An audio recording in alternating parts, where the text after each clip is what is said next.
Listen while the makers of Rexall drug products and 10,000 independent Rexall family druggists bring you Dick Powell as Richard Diamond, private detective.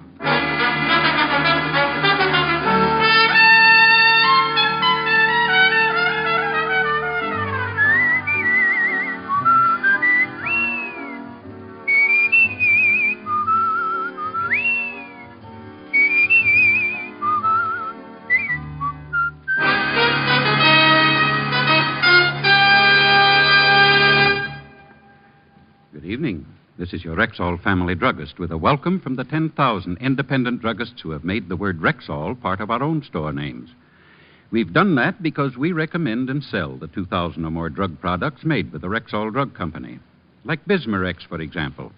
This famous Rexall antacid often neutralizes excess acidity within 1 minute. What's more, the ingredients in Bismarex vary in the time it takes them to dissolve in the stomach. And that way, relief from acid indigestion is quick, continuous, and prolonged.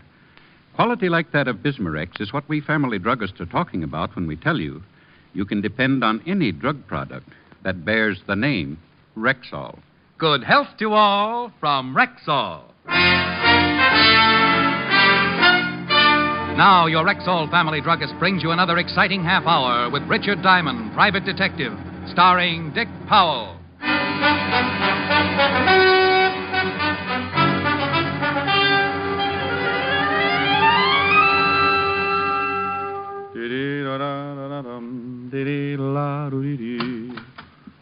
Mr. Diamond? Well, are you Mr. Diamond? Oh, my goodness, yes. Come right in. My name is Wolfe. Well, unofficially, so is mine. Sit down. Thank you. Oh, no, my pleasure. You must get a dividend from the nylon companies. Be terrible if there was a shortage. I'm well stocked. Yeah. What can I do for you? Start by calling me Edna. Well, then what? I'd like you to follow my husband. As a detective or a replacement? I think he's been seeing another woman. Why? Have you been running around the house in a diving suit and swim fins? I've always tried to keep myself attractive for my husband, Mr. Diamond. Well, then if your husband is seeing another woman, Mrs. Wolfe, it's got to be an optometrist assistant. Well, thank you. I think you and I are going to get along just fine. Well, now that we're all agreed, tell me some more about your husband. What makes you think there's another woman? Usual things. The way he's been acting. Business appointments every evening. Nothing else? He received a call late this afternoon. I listened in on the extension. It was a woman. She called the house? George was very unhappy about it, warned her never to do it again. She give a name? She said, "This is Nancy. I must see you here tonight at 8 o'clock. She didn't say where here was, did she? No, George seemed to understand. Probably her apartment. Probably. If he's seeing another woman, I want a divorce, Mr. Diamond. And you need grounds. Yes. 100 a day in expenses, Mrs. Wolfe. Edna. It's still 100 a day in expenses. Here's 200. I hope that's enough of a retainer. Oh, that'll keep me interested for quite a while. Now, tell me, what does your husband do? I mean his business. He's in steel. How much in? Oh, very much. He's vice president of his company. What does he look like? Well, here's a picture of him. Well, I'll start right away and see what I can find out for you, Mrs. Edna. Yeah. Well, look, after I found out just how unfair your husband's treating you, I might lend you my shoulder to cry on. And I'd just about have to call you Edna then, wouldn't I? By 7 o'clock, I was standing across the street from her house waiting for her wandering husband. By 7:30, a man stepped out on the sidewalk and hailed a cab. I recognized him from the photograph as George Wolfe, and I started the tale, following him east across town to an apartment house on 47th Street. By the time I got in the lobby, it was deserted.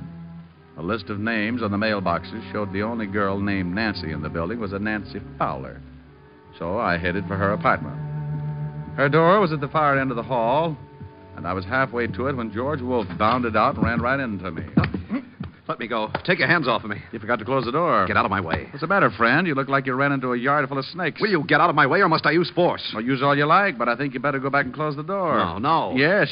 Stop it. You can't do this to me. Well, I hope you aren't always this wrong. No, please. Now get in the room. Oh, swell. No wonder you took off like that. I didn't kill her. I swear I didn't kill her. Nancy Fowler? Yes, I guess so. You guess so? Well, this is Miss Fowler's apartment, but I've never seen Nancy Fowler before in my life. There was the .38 revolver lying next to the dead girl, so I took out my own gun and covered Wolfe while I called Lieutenant Levinson of homicide to get right over. Wolfe yelled, screamed, and pleaded, and even offered me a nice fat bribe. But we waited for Fatty Levinson and his squad of New York's finest.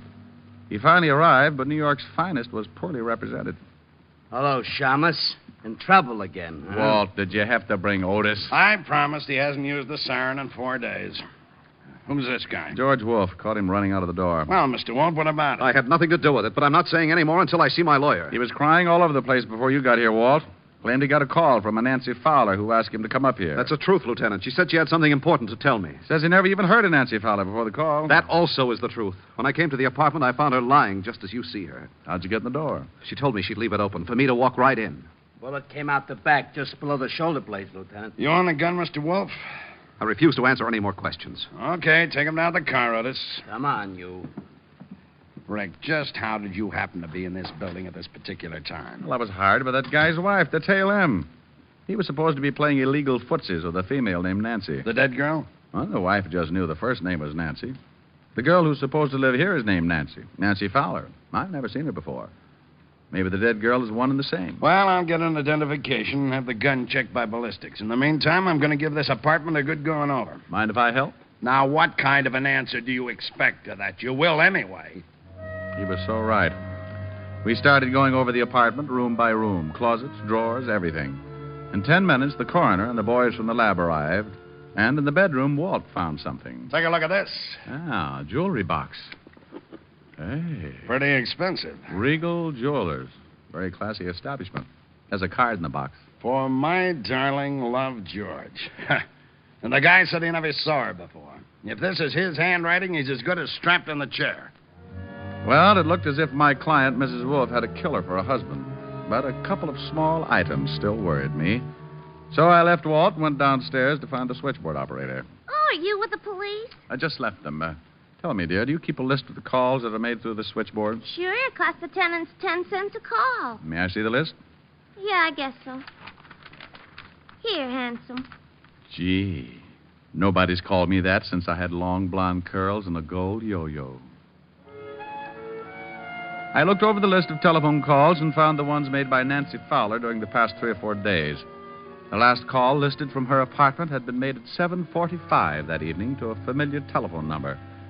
The same number Mrs. Wolfe had given me when she left my office earlier. I left for the home of Mrs. Edna Wolfe. Yes? Oh, Mr. Diamond, you shouldn't come here. What if my husband... Your husband's spending the night out. What? In a cell, all alone. Oh, you'd better come in. Now, what in the world are you talking about? And it looks as if your husband killed a girl this evening. Oh, no. That's the way it looks. Oh, please, sit down, Mr. Diamond. Thanks. I caught him running out of the girl's apartment, forced him back, and found the girl shot to death on the floor. Nancy Fowler? Yes, I think so. It was her apartment. The police are making identification now. Oh, it's just terrible. I wonder why he did it. Were you here in the house at 7:30 this evening? Well, no, I was with a friend until about 8:30. Well, a call was made to your house from Nancy Fowler's apartment. She was charged for it, so the call was completed. But she probably talked to George. Your husband swears he didn't know the girl. Claims he got a phone call, and she asked him to come right over. That she had something to tell him. He knew her all right. You remember, I told you I overheard them talking. Your husband own a gun? Well, yes, I believe so. You know what caliber? No, I don't know anything about guns. A bracelet was found in the dead girl's apartment. The card with it was signed Love, George. Oh, it looks pretty bad, doesn't it? If it's his handwriting, it does. Well, I guess he deserves it, but I'll call our lawyer and see what can be done. I'll keep in touch, Mrs. Wolfe. I hope you will. Just because the case is finished. Well, there are still a few things that bother me, so I'll just kind of keep looking around until I'm satisfied. You mean you think maybe my husband didn't kill the girl? There's an awful lot of evidence that he did, but there's still a motive to be found. You've got the grounds you wanted, so from here on in, anything I do for you or your husband will be on my own time. Anything you do for my husband, I'll be glad to pay for. Oh, well, now, that's real nice. Well, I'll take a run down at the precinct and let you know what the lieutenant has found out. Good night, Mrs. Wolfe.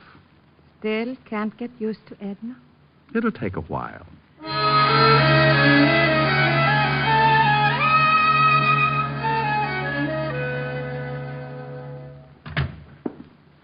Thought you'd be in bed by now, Rick. My landlord short-sheeted me. What did you find out, Walt? The dead girl was Nancy Fowler. Figured. And George Wolfe did do the killing. His gun? Yeah, we checked the registration. His gun, his fingerprints on it, his handwriting on the note in the jewelry case. What does he say about the bracelet and the note? He bought it all right. We checked. Regal Jewelers. Says it was for his wife. You expect him to say something different? No. What's the motive? We'll find it. Probably another man. Here's the report on the dead girl, Lieutenant. Well, isn't it a little late for you, Otis? Why aren't you out flying around some belfry? He's picking on me again, Lieutenant. Maybe you'd like me to tell him about the time I caught you sleeping in the attic hanging by your toe. Oh, not you too, Lieutenant. Otis, I hear you've been picking up some extra money posing for Charles Adams. I don't have to take this. I know my rights, and I ain't no bat. Here's something on the dead girl. She works at the Gilded Cage, a nightclub owned by Eddie Young. Eddie Young. Wow. There's a nice little fella. He'd set fire to his grandmother if he thought it was too cold in the room. We'll have a talk with him tomorrow. Well, I guess I better be going. Sure. See you later. Yeah, I could sure use some sleep. Yeah. And, Rick, when you get over to Eddie Young's club, give him my best. Smarty. The Gilded Cage, where Eddie Young ruled as proprietor and keeper for his flock of hired gorillas, was only about 6 blocks away, so I decided to walk it. But like always, I start in one direction and end up getting sidetracked. Keep walking, Diamond. Don't turn around. You caught me when I'm right in the mood. You turn around, I shoot you. What's the matter? Don't you want me to spot your Tony? Over to that car. Okay. Quit poking. Your muzzle's cold. You drive. I'll get in the back. Oh, I forgot my glasses. Can't see 3 feet without them. Get in. But I have a restricted driver's license. You want it right here? I can wait. Where to? Just start driving and don't turn around.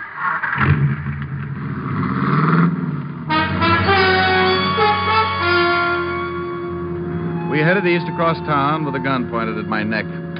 I tried to get a look at the guy in the rear vision mirror, but he was sitting too far to one side. I didn't know where we were headed, but I had a pretty good hunch why we were going there. Turn right. And take it a little slower. I don't want to have to shoot a cop. Well, if we're headed for the river, I've seen it. From the bottom? Don't you think we'd better stop at a bathhouse or something? I know a spot where you can go in, clothes and all. Okay. But if there's anything I hate, it's getting my money wet. Turn right again. We were headed for a cross street. I could only turn right or left. A big warehouse was dead ahead. I eased down on the gas, and we picked up speed as we neared the intersection. As I started to make the turn, I stamped down on the gas hard, and at the same time threw myself toward the floorboard. His gun went off so close to my ear, I felt like my head had split wide open. Then we hit the building.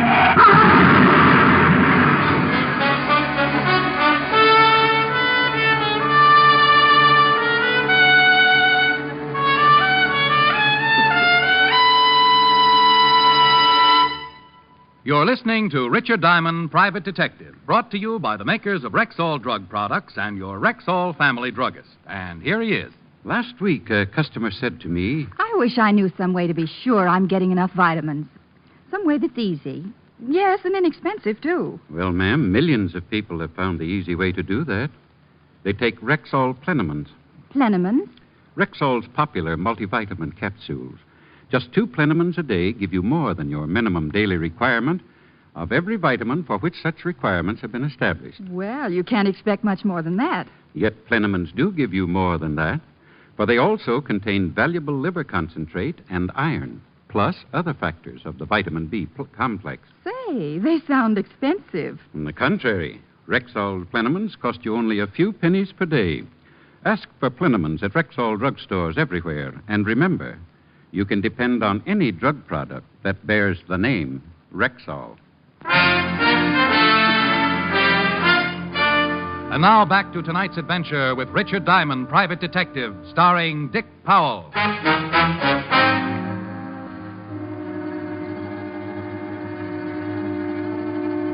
We had hit the building and pushed our way halfway through the brick wall. I was still on the floor, and the motor had been shoved through the firewall and was jammed into the front seat where I had been sitting a minute before. My friend with the gun was stretched out over the top of the seat, his legs resting on the horn and his shoulders through the windshield. I sat up, rolled him off the horn. He was very dead. Before a crowd could collect, I climbed out and got to a phone, called Walt. Are you sure you're all right, Rick? Yeah, I can hear things better now. And you say the other guy's dead. Very, I recognized him, too. Gus Winkler. Holy cow. You know who he's working for now? No. Eddie Young. Oh, that's it. Well, don't pick Young up, Walt. I know a few things I haven't told you about, and this almost puts a cinch on it. I want to talk to Young, and then I'll be down to see you. But if Young tried to have you killed... Oh, if he did, you can't prove it. Not yet, anyway, so sit tight, and when I get there, I'll show you how to catch a killer.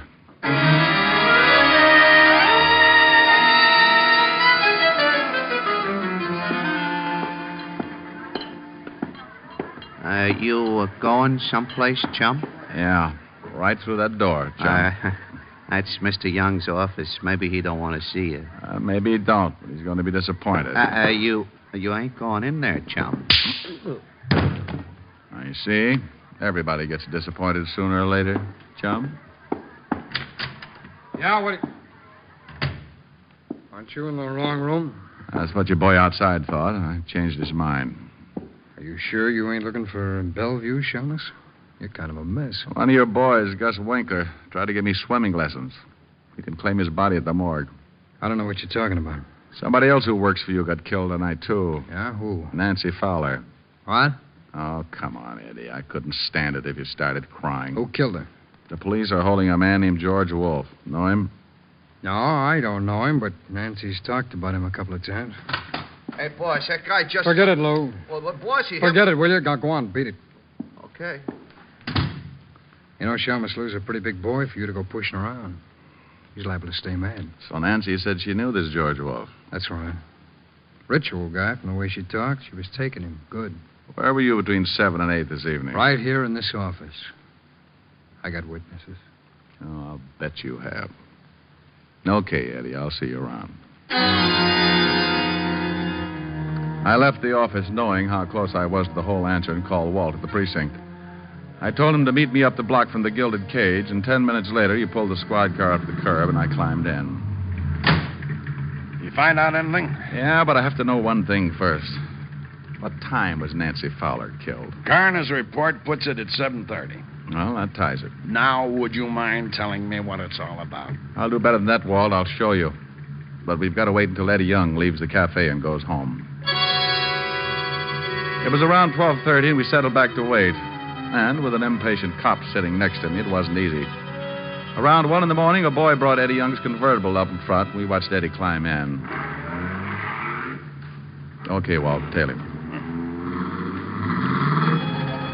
We stayed close, following Eddie Young across town until he pulled up in front of his apartment and turned into the basement garage. Give me 5 minutes, Walt. Then come on up to Young's apartment. Why can't I go now? Because what I'm about to do isn't quite legal, and I couldn't stand seeing you blush.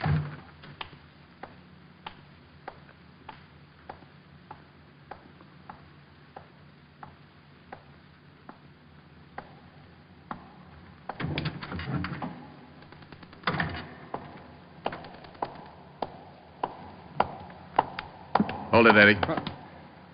Hey, what's going on? One yell and I'll kill you. Look. Damn it. Come on, put away that gun, will you? What do you want? Let's go up to your apartment. But please believe me, Eddie. I'll do something bad if you get out of line. We rode the elevator up to Eddie's 8th floor apartment. I shoved him in the door ahead of me and then made sure there was no one else around to give me any trouble. All right. What do you want? Pick up that phone. Okay, but take it easy with that, will you? Well, who do you want me to call? This number and hurry. I'll tell you what to say. Okay, owner. I don't get this. Evergreen Street. What's the matter? Don't you like that number, Eddie? I don't even know the number. Well, then dial it quick. Okay. And when you get an answer, just say, "This is Eddie. Get right over here. I got to see you." And I'll look Shamus. You look, Eddie. I'm going to hold this barrel right between your eyes so you can see it coming if you make a mistake. I won't make a mistake. Hello. This is Eddie. Yeah, get right over here. I got to see you. I can't talk. Goodbye. Okay, now, will you take that gun away? You look a little worried. What have I got to be worried about? I don't know who I was talking to. Oh. That should be the law, Eddie. What is this, Diamond? I'm sorry I can't show you right now. Good night, Eddie. Wait a minute. Come on in, Walt. You said 5 minutes. Holy smoke, what happened to him? I just put him to sleep. He'll stay that way for a while. Now, Rick, you've got to tell me what's going on. I told you I'd show you. Now go on in the kitchen and see if you can find some ketchup.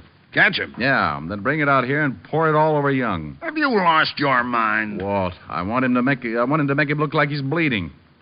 Now go find the ketchup or I'll just have to cut his throat. Walt found the ketchup and under protest poured it over the unconscious Eddie Young. Then I made sure the door was unlocked, and we went out in the hall to wait. Please, Rick, what is this? It's the same way Nancy Fowler killing was framed, only she was really killed. Shh.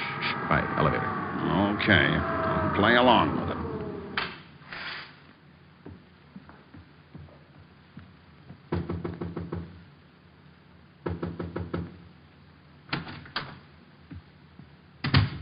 Let's go, Walt.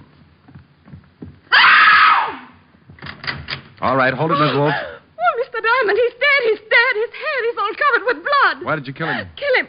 I didn't kill him. I just got here. Who let you in? He told me the door would be open. I didn't know you knew Eddie Young. Well, yes, I know him. He's an old friend. What? This is Lieutenant Levinson, Mrs. Wolfe. He's the man who arrested your husband for the murder of Nancy Fowler. Lieutenant, I swear I didn't kill Eddie. Looks bad, Mrs. Wolfe. I didn't. Why would I want to kill Eddie? Well, why would your husband want to kill Nancy Fowler? I don't know. What has that got to do with this? You told me you didn't know Nancy Fowler. I didn't. You know Eddie. Nancy worked for Eddie. Well, I didn't know it. I didn't know Eddie that well. You said a girl called your husband and said her name was Nancy. Yes, that's right. You told me you didn't know her last name, and yet when I came over and told you your husband had just killed a girl, you asked me if it was Nancy Fowler. That's a lie. You said that Nancy phoned your husband that afternoon. She did. I swear And yet Nancy Fowler's hotel switchboard has no record of a call being made to your phone any time in the afternoon. They made a mistake. But at 7:45, a call was made from Nancy's apartment to your phone number. Then she must have called my husband again. According to the coroner's report, Nancy Fowler was dead at 7:30. Oh, Mrs. Wolfe, I can swear your husband didn't go into that building until 8 o'clock. I was following him. I guess it doesn't make any difference what Eddie did. Did Eddie kill the girl? Yes. I called my husband. I wanted to get a divorce. And his money at the same time. Eddie knew Nancy, so we decided she'd be the one. She let Eddie in. He made her call my husband. Then he shot her. And the gun and the bracelet. You just took them out of your husband's dresser drawer and planted them in Nancy's apartment? Yes. I found the bracelet in the drawer with the gun. I guess my husband was going to surprise me. Eddie is moving. Oh, Eddie, darling. Hey, what happened? You're hurt. You're bleeding. Bleeding? Stay still until we can call it. Wait a minute, will you? Hey, what is this stuff? This isn't blood. I'm covered with ketchup. Ketchup? Ketchup? Why, you dirty no good! Eddie, we've been framed. Framed? They're all yours, Walt. Why? Good night, Mrs. Oh, I guess now is as good a time as any. Good night, Edna.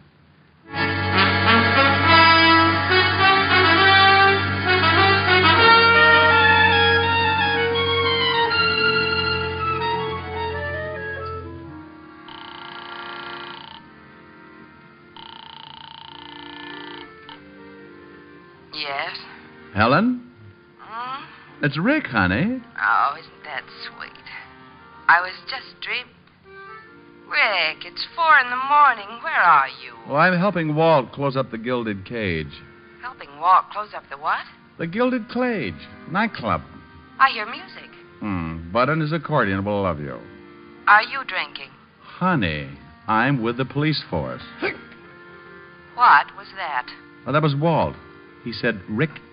You stood me up this evening. Well, I'm going to make up for it, honey. Listen. Okay, 1, 2.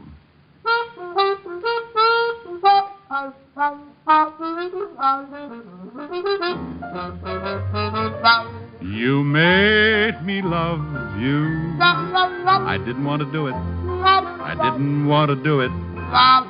You made me want you.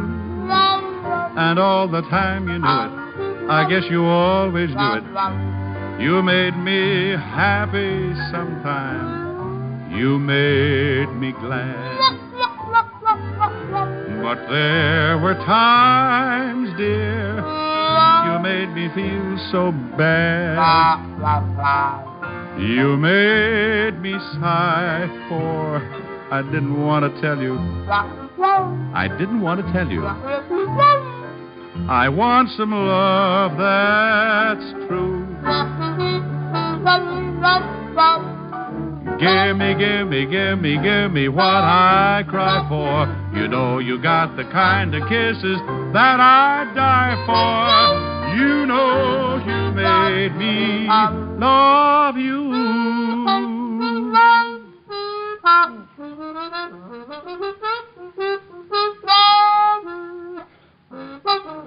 Abe?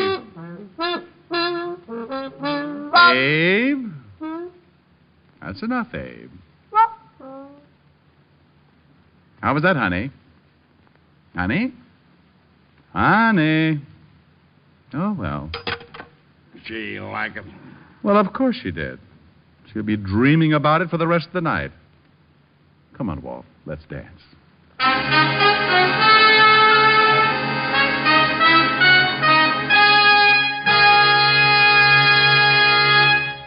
Once more, here's your Rexall family druggist. No faster-acting aspirin made. That's Rexall aspirin. When taken with water, the 5 full grains of pure aspirin contained in every Rexall tablet are ready to go to work for you even before they reach your stomach. Next time you need aspirin, remember Rexall aspirin. There's no faster-acting aspirin made. Ask for it at Rexall drugstores everywhere. And remember, you can depend on any drug product that bears the name Rexall. Good health to all from Rexall.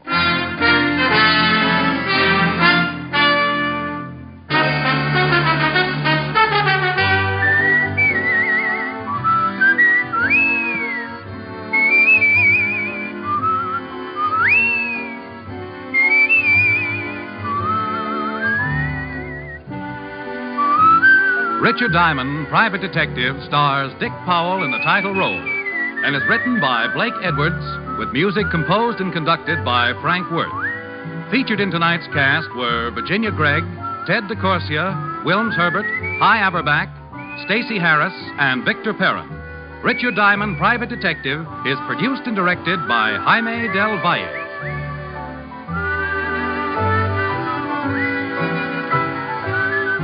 This is Bill Foreman inviting you to be with us next Wednesday at this time when we will again bring you Dick Powell as Richard Diamond, Private Detective.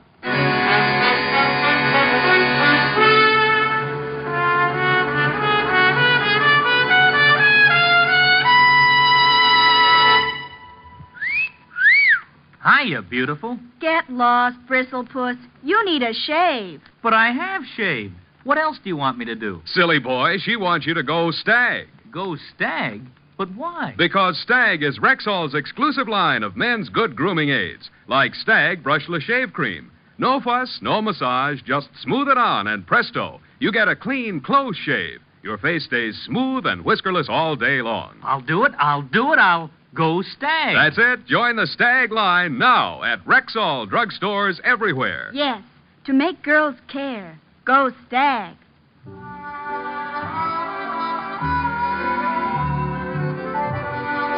Sarah Berner will delight you tomorrow with Sarah's Private Caper on NBC.